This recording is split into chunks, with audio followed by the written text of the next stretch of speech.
Continuing on with our season previews, as today we're going to be looking at the San Francisco Giants. No intro needed here, let's get right into the video. The Giants are coming off a pretty disappointing season in which they regressed by 26 games from 2021. That's right, the Giants went 107-55 in 2021 and dropped all the way down to 81-81 last season.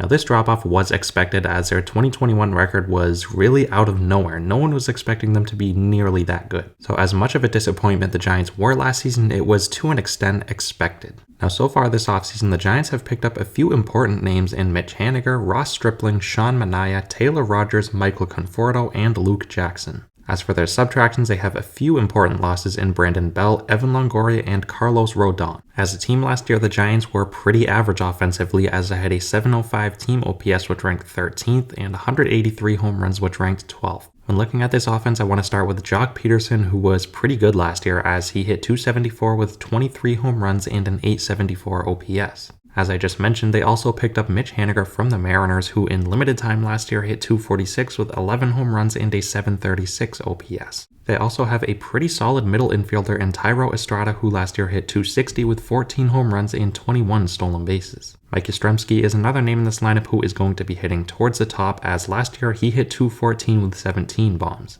Another pickup this offseason was Michael Conforto, who didn't play last year. When last on the field, he wasn't necessarily great as he did hit 232 with 14 home runs back in 2021, but I think he's a much better player than that, and I think the Giants could be looking at a very good pickup here. Over at shortstop, they have the veteran in Brandon Crawford, who last year hit 231 with 9 home runs. Behind the plate, they have former top prospect in Joey Bart, who hit 215 with 11 home runs. Another name I expect to see plenty of bats this year is Wilmer Flores, who last year hit 229 with 19 home runs. I also expect David Villar to see some at-bats this year, as last year he hit 231 with 9 home runs in limited time. As for some other names who could see some at-bats in this lineup, we have Luis Gonzalez, Lamont Wade, Austin Slater, Blake Sabol, and Brett Wisely. I also want to mention Marco Luciano. He's their top prospect, the number 22 overall in baseball right now. I do think he could see the big leagues this year and have a big impact on this offense. So as a whole, this offense really doesn't have too much talent, but that was the case last year and they were top half in the league, so I think it's safe to say they're going to be right around the middle of the pack this year yet again. Moving on to their pitching, it was also pretty average as they had a 3.85 team ERA which ranked 13th. The clear-cut ace in this starting rotation is Logan Webb, who last year in 192 innings posted a 2.9 ERA with 163 strikeouts. They also have another pretty solid arm in Alex Cobb, who in 150 innings last year posted a 3.73 ERA with 151 strikeouts. As mentioned earlier, they picked up Sean Manaea from the Padres, who did struggle last year. He had a 4.96 ERA, but going to a pitcher's park in San Francisco, I think he's going to benefit from that, and I think he's going to be a lot better. They also picked up Ross Stripling, who was very good last year for the Blue Jays, as in 134 innings he had a 3.01 ERA.